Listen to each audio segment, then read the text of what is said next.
I have been posting my entrepreneurship journey for the past 3 years now, and the number one question that I often get asked by people who come across my videos is, I need money ASAP. How much can this side hustle or business make me?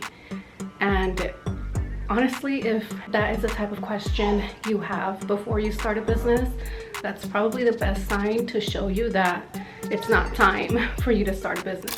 Hello everyone, welcome back to my YouTube channel. If this is your first time here, hi, my name is Adriana and this is Life with Abby, and I am an entrepreneur mom, and I come on here to share the different ways that I'm making money from home around my mom schedule. And yeah, I just love to share different things that could help you out as well. If you're interested in work from home opportunities and tips, advice for balancing motherhood and entrepreneurship, then go ahead and hit the subscribe button so that we can be friends. And as always, if you need any help, my email is always below, so send me an email if you need my help with anything, any videos that you see that I'm showing, side hustles or whatever it is. I'm here to help you out as well. Hope that you can deal with the fact that I can't really talk that well. So in this video, we are going to be going over the number one question that I get asked a lot, which is, do you think that this side hustle business can work for me? And if so, how much money can it make me? It's probably the number one question that I get asked almost every single day through emails, DMs, comments, whatever it is. The question is always, hey, I'm trying to bring in some extra cash. I need a side hustle. How much can this make me? So that's why I'm making this video, so I can really talk to you about how that question alone is the only sign you need to know that you probably should not be starting a business right now if what you're looking for is to have extra money. Trust me, I get it. Before I dip into anything, I'm trying to know all the details. I want to know, I mean, how much are people really making from the business? What can you really charge? What are the ongoing fees?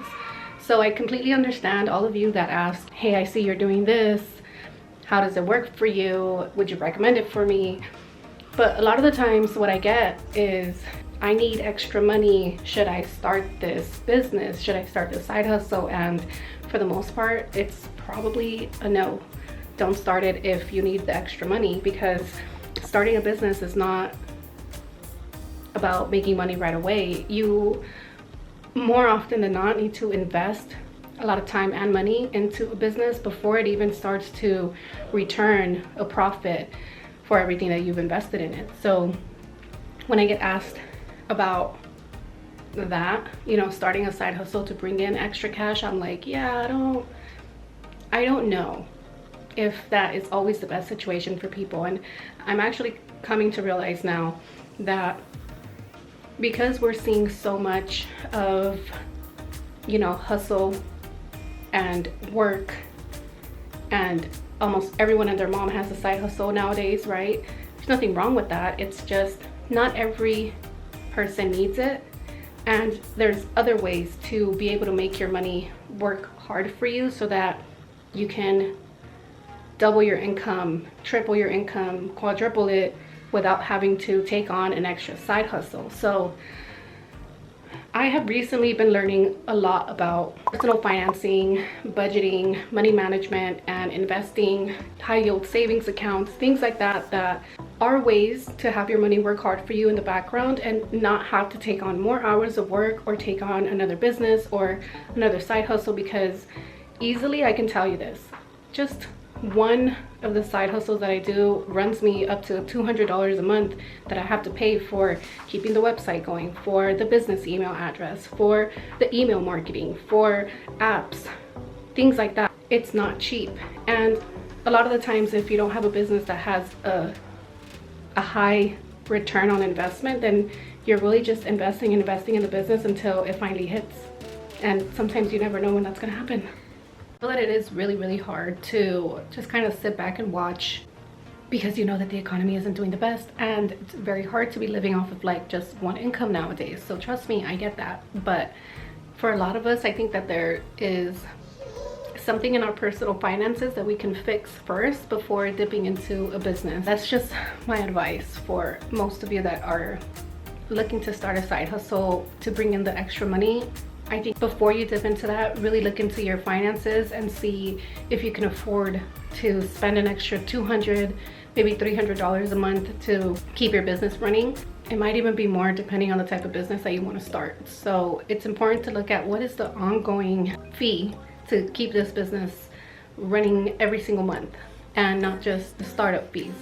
Also look at what you're working with. If you are a stay-at-home mom like me, then there's a lot of things that, as much as we would want to dip into them, we can't, because it wouldn't work with our all-day busy schedule. I'm a full-time stay-at-home mom, so it's just me with the kids all day, and sometimes it's long hours that my partner has to be at work, and so it's not always the easiest thing to find things that actually work around my schedule. So I totally understand what it's like to be going online and you're trying to find something that is working for a person that's in a similar situation like you are, and it's intriguing, and it's like, well, if it can work out for them, then it might work out for me. But there's a few things to assess before you actually dip into it, because the thing for me is, like, I could never tell someone to dip into a business knowing that they're already tight on money and they're working off of just one income,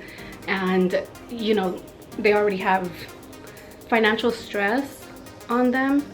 I would never suggest for them to start a business to relieve the financial stress. I think instead, what we need to start looking at is our personal finances and really start to look at, where's our money going? Is there anywhere where I can, you know, maybe cut back on?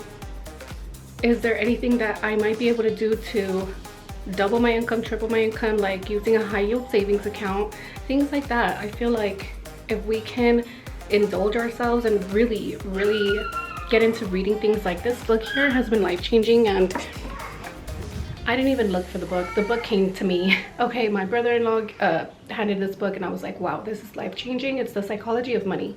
So it's been awesome, and I just highly recommend for everyone to go out and read it, because it's really going to get you to open your mind to see that smart people don't work hard for money. They're just smart about their money. I think it's also important to note that your job as a stay-at-home mom is a full-time job, and it's nothing easy, like, at all. You see these munchkins? See that guy? As cute as he is? Yeah, as cute as you are? Yeah, as cute as you are. Still a handful, it's still a job. You should never put so much pressure on yourself to be performing at the rate that someone else is performing if you don't even have the same lifestyle or situation going on. So just a little piece of advice to, you know, because there's so much going on the internet that it's so easy for you to feel like, am I missing out on something? Am I not? Am I like missing a boat here? Am I like missing a piece that everyone is doing and I'm not doing?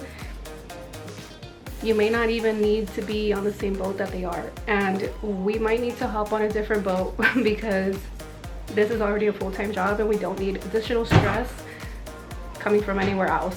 So yeah, I'm gonna come on here and share more of the business venture that I am on, and it is something that it has finally shown good return on investment, and I'm proud of it. Like I'm like, wow, this is my career. So I'm excited to share more about it, and yeah, I'll be making another video just to share why I think it's like the perfect opportunity for a stay-at-home mom like me. And if you're a stay-at-home mom watching this, or if you're a working mom, you want to become a stay-at-home mom, that opportunity, the one that I'm talking about, that I'm currently doing, it might be your ticket. It just might be, but I'll talk about it more in the next video. So if you're interested, stay tuned for that, and I'll talk to you guys very soon.